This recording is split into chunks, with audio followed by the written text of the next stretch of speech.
Hi everyone, let's get started. This is 12:05. For those of you who do not know me, I'm Dominique Ronsard, Professor and Chair in the Department of Life Science Communication and organizing the Colloquium this semester. It's a pleasure to introduce Tiffany Taylor, who will be our speaker today, and has agreed to join remotely since she was unable to join us today. Thank you so much, Tiffany. She's a Senior Program Officer for the Board of Science Education at the National Academy of Science, Engineering, and Medicine, and she's currently the study director for the consensus study on understanding and addressing misinformation about science and the convocation of the status of information science engineering education. She hopefully will explain to all of us what the consensus study is, right, Tiffany? She also provides leadership, management, and support for several ongoing projects, including the Standing Committee on Advancing Science Communication at the National Academies, and the expert meeting series on supporting effective health communication. Please join me in welcoming. Amazing. Can you all hear me okay? Thumbs up. Great. Well, thank you so much, first of all, for the invitation to come and to speak with you all today. I'm sorry I couldn't be there in person. I just finished another meeting about 30 minutes ago.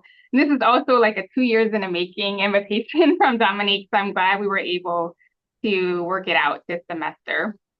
So I am excited to talk with you about some work that I'm currently leading around misinformation about science. Misinformation has been a hot topic for a while, and we've had the privilege of doing the work on trying to bring together all of the evidence that we know about where misinformation comes from, how it spreads, how it impacts people, etc. And so I'm going to dig into the report that we put out just in December that really captures that work. But very quickly, just to tell you a bit about the National Academies and who we are a non-governmental, even though we have national in the name, nonprofit organization that really helps to bring together evidence-based guidance for research, for policy, and for practice. We primarily do this by bringing together committees of experts who come from a number of areas related to different scientific, medical, and technological endeavors. And we bring them together to discuss critical national issues and help to identify research directions or other kinds of actions forward. And so our consensus studies, which is the type of work that I'm going to discuss today, are what we are probably most known for. And these really serve as the gold standard for being able to bring evidence that lives in different domains, different sectors together in one place that can provide a comprehensive, clear picture of what we know about a particular topic, what inferences we can draw from what that evidence says, and then who should be doing what to move the needle forward. And so that's really what our reports are in a nutshell. So I'm going to share my screen really quickly to get the presentation up. And hopefully you're seeing it in full screen. So we go to the next slide. So all of our work is supported, again, by a committee of experts. And so this is just a slide to show you all of the experts that we brought together to develop this report on misinformation about science. We have 15 experts that are in the biological sciences, the social sciences, and the applied sciences. And this group was led by a chair. The chair is Vish Vishwanath, who is at the Harvard T.H. Chan School of Public Health. And so this committee, along with myself and then my amazing staff team, worked together over a course of 2 years to develop this report that I'm going to discuss today. And every report at the National Academies and even other activities are guided by what we call a statement of task. And so this essentially are like instructions for what a committee has been asked to address in the form of their report. And so this is just a quick snapshot of what the statement of task was for this committee. And it included needing to define key terms like misinformation and disinformation, to describe and really give a clear understanding of the nature and scope of the problem of misinformation about science, to define any relationships between the influences, the mechanisms, and the impacts of misinformation about science across different levels, so individual, community, societal levels, to tell us about what we know about the different interventions or the approaches that have been developed to address misinformation, and what are important considerations that should be taken into account to improve their effectiveness, and also to outline priorities or recommended action for what can be done to reduce harm from misinformation about science. And finally, a number of our consensus studies, as I mentioned earlier, tend to focus on research direction forward, to really giving more directive for where research attention should be focused. And so all of these will be the components that I will try to quickly touch on as I walk through the report. So this is just a sneak peek into what the table of contents is and what the report contains. There are 9 chapters in total here, and it really, again, provides a comprehensive look at the sources, the broader context for understanding the dynamics of misinformation, again, like where it comes from, how it spreads, how it's impacting across levels. This report also highlights proactive strategies for addressing negative impacts of misinformation about science across these levels as well, and future research direction for the field. And so every report at the National Academies is actually available for free as a PDF. So even though I'm giving a snapshot today, I love it if you guys will check out the report. I'm going to include a link at the end where you can find this report. And so I'll just be able to slightly touch on each of these components so that we leave some time for you to ask questions. So beginning with the task of doing the defining of key terms. So why was there even a need to define misinformation in the first place? So currently, the term misinformation has been used in a more umbrella and catch-all-like fashion to describe and characterize all types of false and misleading information. There's also no agreement in the field on a single definition across the different disciplines and the methods that are associated with studying this problem or this phenomena, and also not much agreement in terms of which dimensions really matter, such as intentionality in this space. And so as a consequence, this can limit having a clearer picture understanding of misinformation, and why this is something that may not be desired is that it can lead to either overestimating the problem or underestimating the problem. And so if you blanket it and call everything misinformation, that might not give you a realistic view of what the nature of the problem is. And then if you underestimate what counts, right, then that might lead to you not appropriately addressing what needs to happen to reduce harm from it. And so when it comes to science, the domain of science, there are also additional aspects that needed to be considered as the committee thought about a definition. And that's mainly the fact that there is a state of knowledge-based system within science that can be used to compare claims against.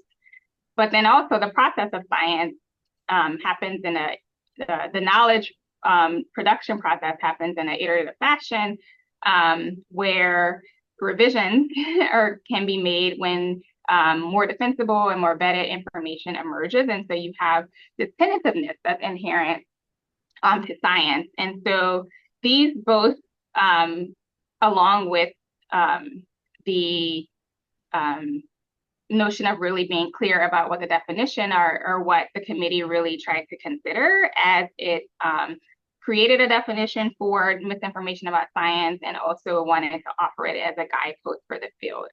And so this is the definition that the committee developed. I'll read it for its information that asserts or implies claims that are inconsistent with the weight of scientific evidence at the time. And so that at the time piece has to do with the iterative and tentative pieces of science where something today may be rendered obsolete tomorrow. But then also reflecting both the quality of the evidence and also the quantity, and then which claims are determined to be misinformation can evolve over time as new evidence accumulates and as scientific knowledge regarding those claims advances. Secondly, disinformation was a part of the task of the committee's report. And in this case, the committee decided to settle on disinformation being a subcategory of misinformation that is circulated by actors or agents that are aware that their information they're circulating is false. And so this was really a determination of the committee for a few reasons.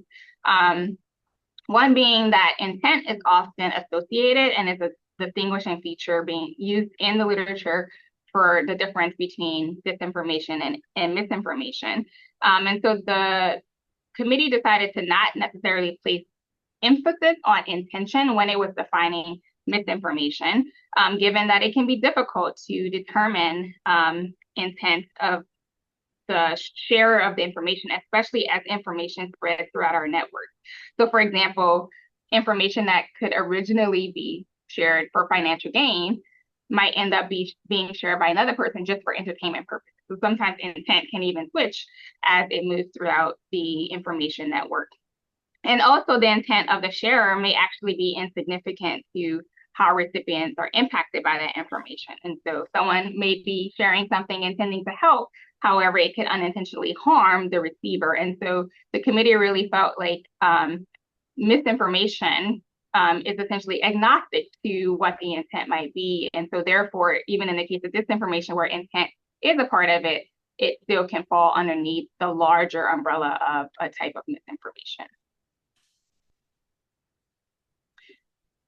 So moving to the third chapter of the report in a way, we really wanted to also think about the larger context that needs to be in view as we think about how we can understand misinformation spread and its impact and what we can do about it.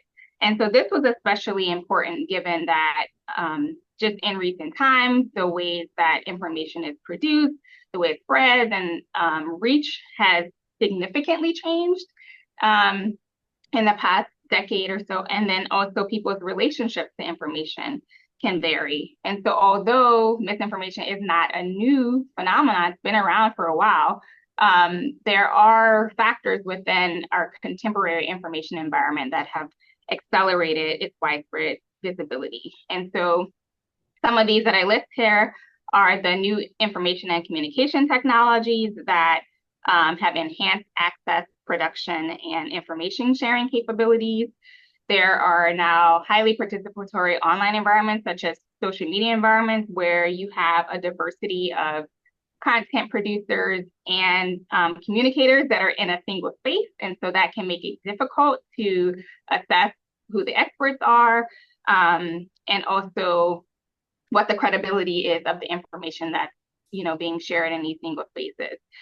Thirdly, as we have more hybrid media being a part of the information ecosystem, information can travel quickly across different platforms and different media types and shift forms in a process. So for example, a photo that was originally a part of a news story article with very detailed context might then be shared within the WhatsApp app platform as a meme. So you can see how losing that context, and sometimes that context is important to really understanding the credibility of the information that's being shared with it, is another factor that the committee identified as really influencing the dynamics of misinformation.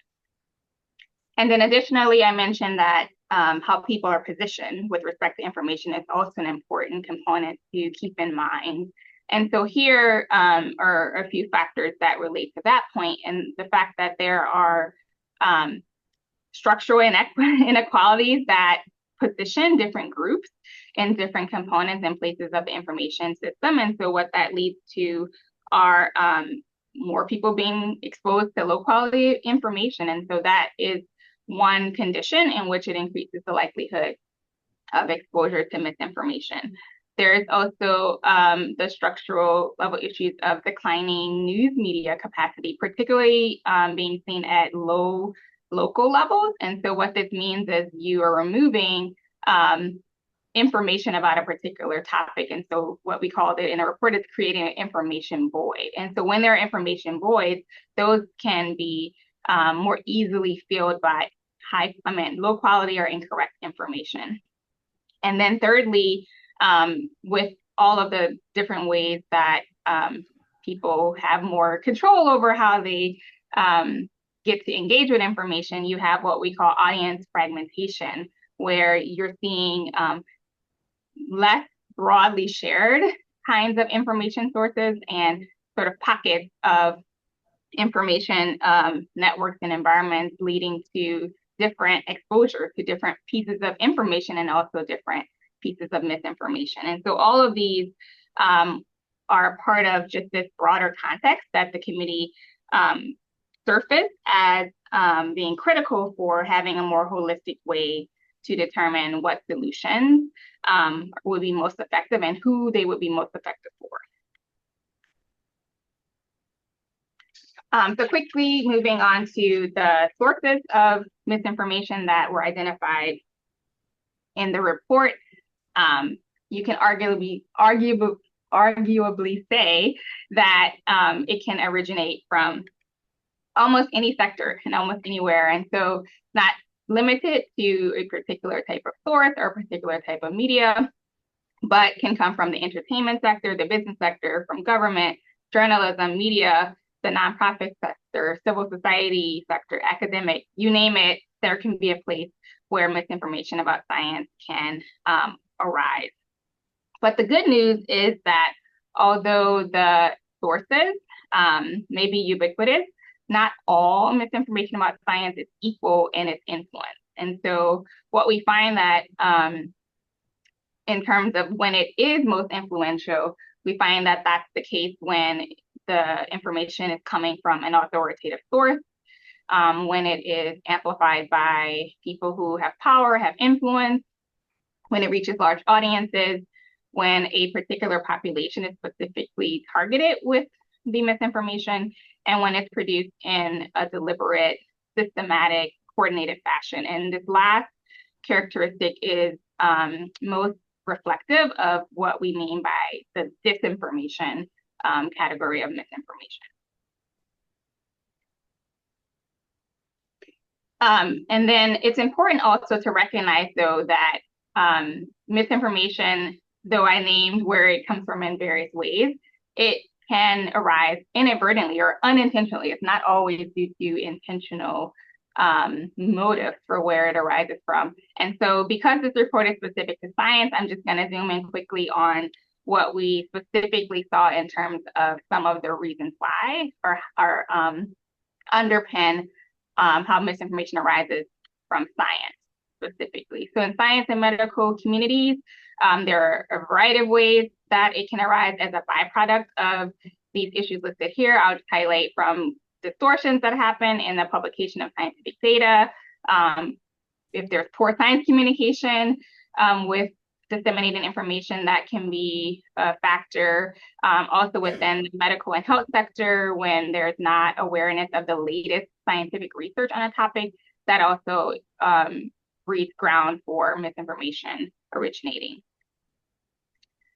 We also noticed that specifically within the news media environment, there are additional factors as well. Some of these look like exaggerations and omissions of important details in the press releases of science findings, when there's insufficient scientific expertise among the journalists, and when there's some journalistic norms that can be put into place where equal weight in the spirit of objectivity is given to both sides of a debate, even though the scientific evidence might point overwhelmingly in one direction. And so these are some of the ways that we identified in the report where it unintentionally, again, emerges. There's also deliberate and intentional motive for misinformation being produced. And so what we highlight here are, again, some of the ways that it can be produced in different sectors, governments and politicians as part of particular political agendas. In the for-profit and or nonprofit organizations, this can happen for financial gain or to advance an ideological position or goal, or to mitigate potential losses. And then we have individual influencers, or ordinary citizens also can knowingly be ones to produce and share misinformation about science, to accrue social rewards, to maintain power or build power, to erode trust. And then sometimes people can also do it for the sake of trolling, like creating chaos in a particular situation. But again, I think though there are these examples of what we would say, bad actors or people with bad motives, I think it's important to remember that it's not only these kinds of cases that are the source of misinformation. And so it's important to continue to examine our assumptions about where misinformation comes from and, how it gets into the system, so that we all can be thinking about the role we can play in addressing the problem. So as we move into the section on spread, we found, and not surprisingly, there's not a single set of factors that contribute to spread, especially as we think about that broader context where there's the individual level, the group, structural, institutional level, and societal level. There's also factors that are operating at all of these levels that can enhance or contribute to the spread of misinformation about science. And so I'll go quickly through what are some of these factors at different levels. So at the structural level, there are, in the context of the digital space and online platforms, some of the algorithms that are used to shape content, some of the practices that have been put in place to try to moderate content online can actually be part of how misinformation may spread. Additionally, there's the information access structural level issues, as I mentioned earlier, where you don't have high quality information in a uniform way. And so those voids may create conditions in which misinformation can spread more easily. Also, in times of crises and emergencies, you have high demand for high quality information, but given how new the science is, or people's understanding of the particular issue, supply of that high quality information may be low. And so those also are conditions for a variety then of information about what's happening to come into play. And so this also may contribute to the spread of misinformation. At the institutional level, I will note that this is mainly documented for the business sector, and this is also associated with a lot of public relations strategies that are used in the business sector. And again, I mentioned a few slides ago that a lot of this sometimes is about being able to operate in the company's best interest. So I'll just preface it in that way. And so some of the public relations and other strategies that have been identified that contribute to the spread in the case of the business sector have to do with forging partnerships and relationships with some academic research programs through funding, and this can actually leverage the trustworthiness of science institutions and associations, and have that connection be in place as a company may want to push a particular position that is in their best interest.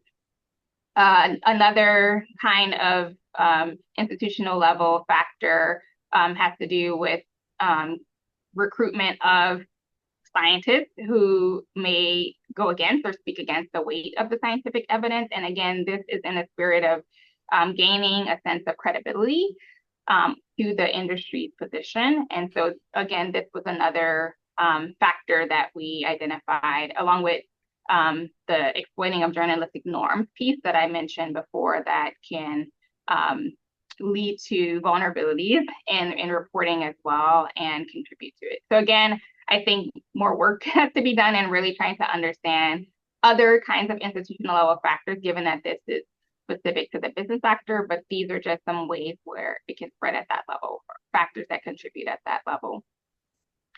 At the individual level, this essentially means some of the motivations for why an individual may spread or may share misinformation about science. And there are a number of reasons. Some that we list here are just confusion about the credibility or the accuracy of the information, or just inattention to accuracy, like sharing it without really having accuracy as a priority in mind. People also have been shown to have the motivation of trying to manage emotions, so out of anxiety or fear, may share misinformation. There's partisan motivations or other kind of association with in-groups, like wanting to signal that as being a reason. And then the persuasive motivations to convince people of a position or to inform them or to create social change. And then the social motivations around improving social status, building relationships, and to inform. But what I think is most important about even the individual level motivations are that many of these factors that exist for why someone might share misinformation are also why people would share accurate information. And so I think it's important to remember again here the point around intent, really not being able to paint the full picture of what could be done about the spread of misinformation. So quickly, when we looked at what is known about the impacts of misinformation, these also are important to have the different levels in mind. While there is the most robust evidence at the individual level, and there's still emerging evidence being generated around a direct link between misinformation and adverse impacts, the current evidence that we do have suggests these sort of multi-level impacts for misinformation. So at the individual level, it can lead people to develop or hold misbeliefs, and this can in turn reduce agency to make informed decisions about yourself or maybe others. At the group and community level, we found that misinformation can actually worsen harms within marginalized communities that are already experiencing harm due to their marginalization. And this is especially the case when the misinformation is targeted to these particular groups. At the societal level, the impacts are related to distorting public opinion about a particular topic. And so this leads to limited productive debate about how you might respond to that issue, like a natural disaster or a public health emergency. And finally, another societal impact is related to diminishing trust in institutions that we know are important for a healthy democracy. I just wanted to also quickly note that at the individual level, there's also a fuller understanding of some of the drivers or the moderators for when someone might be more likely to engage or believe the misinformation about science, and we call that receptivity. That's the word the committee landed on instead of vulnerability or susceptibility, which can have more of a passive tone. And these factors really are both characteristics of the information itself or the misinformation, and then also characteristics of the individual. And so they're the information that's repeated from a trusted source. It may align with your prior knowledge and beliefs, or you as an individual have lower science literacy, lower science identity and agency, or other kinds of dispositional or social or developmental factors that are playing a role at the time that you are engaging with the information. And so what's important to note here is that any one of these drivers exerts some influence alone, but the likelihood of someone being receptive to the information actually increases the more you have these factors at play. It's also important to recognize that people are not in isolation or don't exist in a bubble or a vacuum. And so other social level or structural factors can also exert influence on how receptive someone might be to the information. And again, that includes some of the information access and inequality issues, socioeconomic status, marginalization, and racism. In the case of intervention, so what can we do to actually address misinformation about science? There are a number of strategies that have been developed, and over time, it sort of boomed a bit in this space, and the committee identified that there are sort of 4 points for where it may make sense to intervene to address, and these 4 points are the supply, demand, distribution, and uptake. And so just to give you a picture of what each of these kinds of approaches may look like and what their aims are, the supply-based interventions really are trying to reduce the amount of misinformation that may be circulating or change the balance between the high quality and low quality information in circulation. And so what these kinds of interventions may look like are really trying to build the capacity of some under-resourced newsrooms to allow them to deliver and provide more high quality information, foregrounding credible information online. So again, trying to shift the balance and visibility of how much high quality and reliable information can be seen. Content moderation may be another way to take down information that is non-credible as like one of the taking it out of the supply. For the demand-based interventions, these really are seeking to prevent people from turning to misinformation and really trying to provide them with the accurate information to address their needs.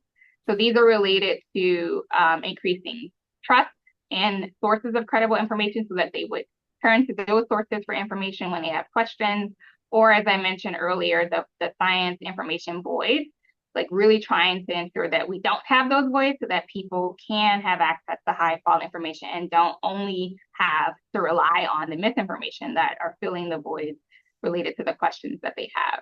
And then thirdly, providing training in the form of either science or health or digital media training to help people sort of spot and avoid misinformation or another example of demand-based intervention. Distribution ones seek to limit the spread of information online. And so this really looks at removing content from the algorithm so that it's not showing up on people's feeds often.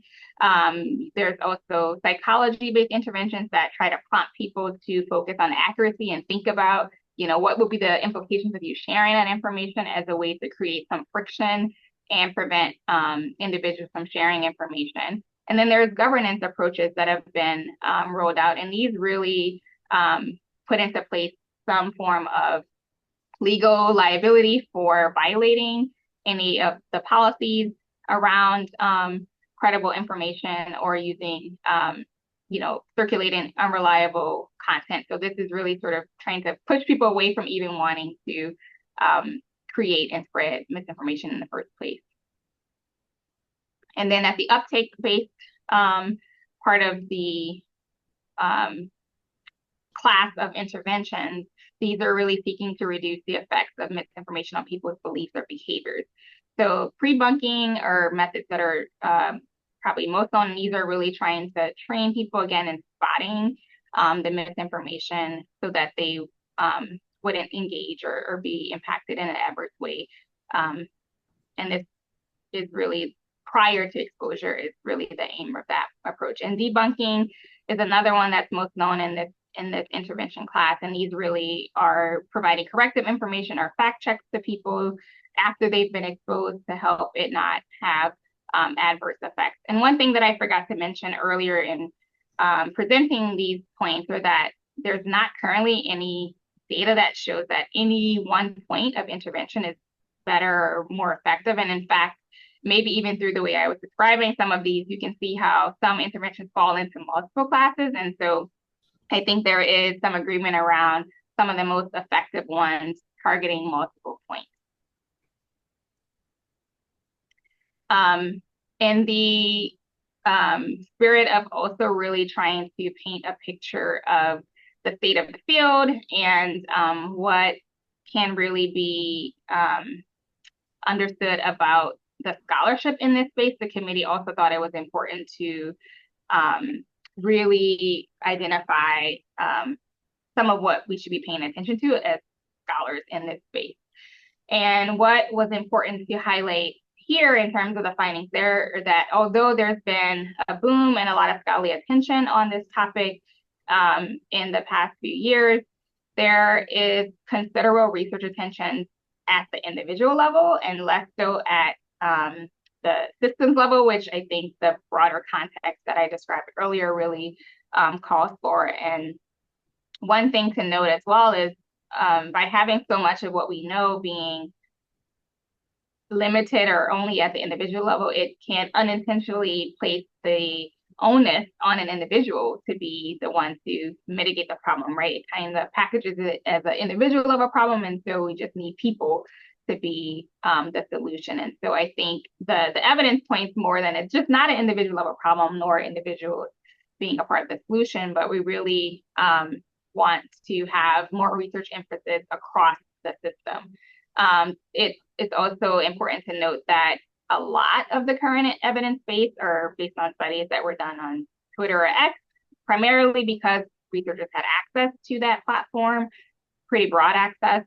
But there are a number of important settings where the dynamics of misinformation are still understudied. And so this includes like radio or private messaging apps that we still want to know how people are being impacted and how misinformation is spreading in those settings.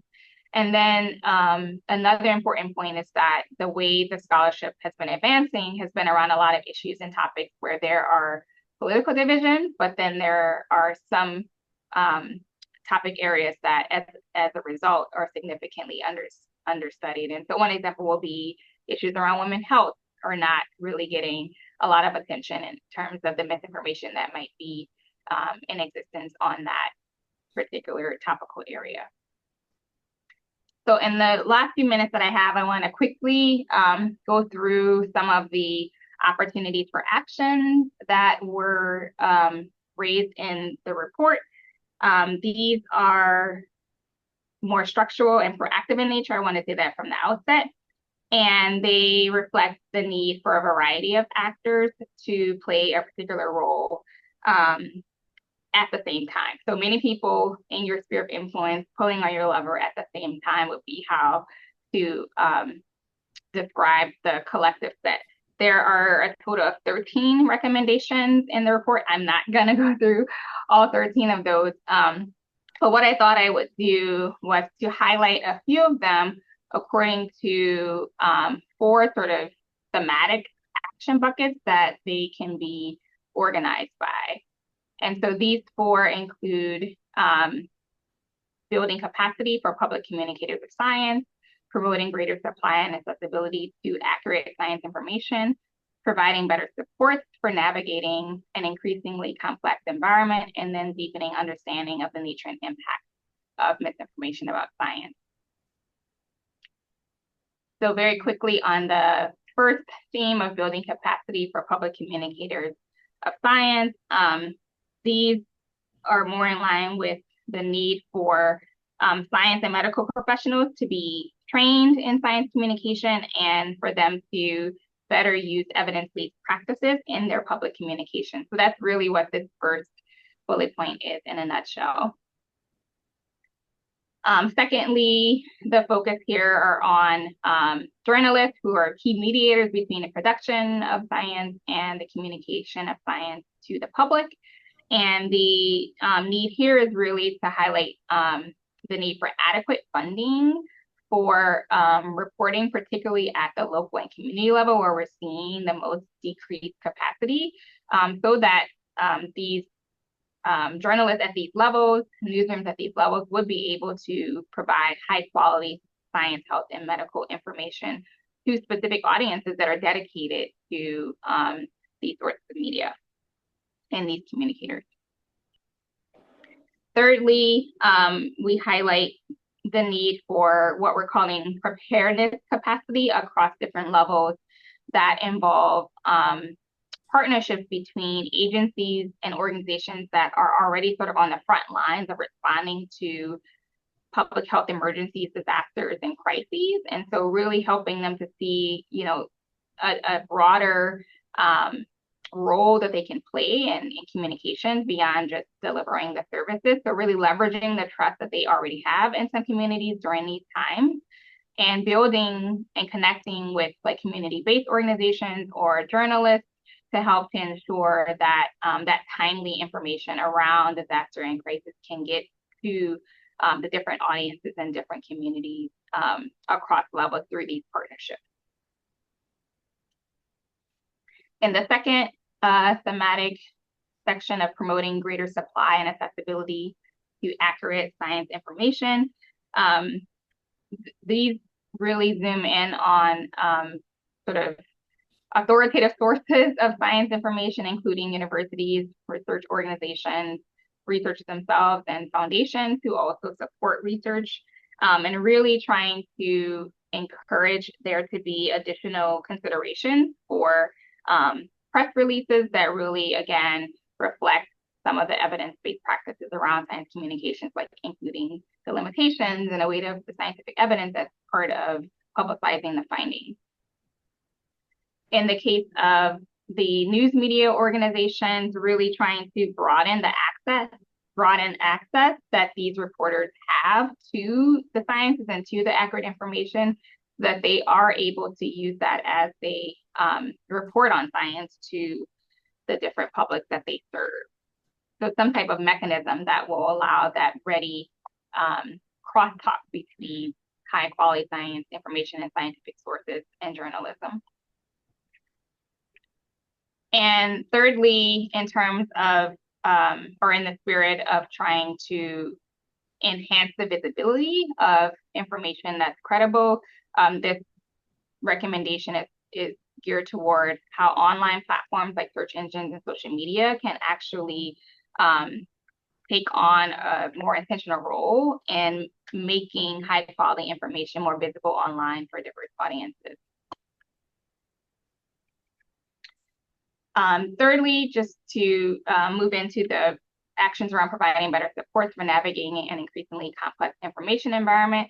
These really are in the spirit of promoting greater transparency in the information environment. As I mentioned earlier, our current environment has definitely allowed there to be more access to information, but it's also made it harder for people to sort of assess expertise, assess credibility, and there are all these functions that I've pointed out that allows misinformation to spread more easily. So how can we create more transparency, more markers of accuracy in the system for both individuals and organizations who are trying to navigate this information environment to know what they can rely on? And so this first bullet point is really about a way to create more markers of accuracy that help people be able to make decisions around the slew of information that they will be encountering in the current environment.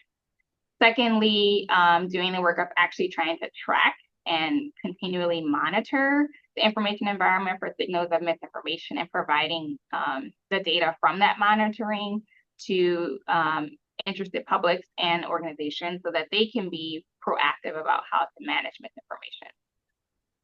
Thirdly, we know that community-based organizations, which I didn't get to touch on too much in the earlier talk, have done yeoman's work of really trying to help their communities address their needs, get them the information in a timely and culturally relevant way, and they do so on very limited resources. And so this is really a call for providing more funding for them to continue to do the great work that they do, but at a larger scale and again, in more robust ways.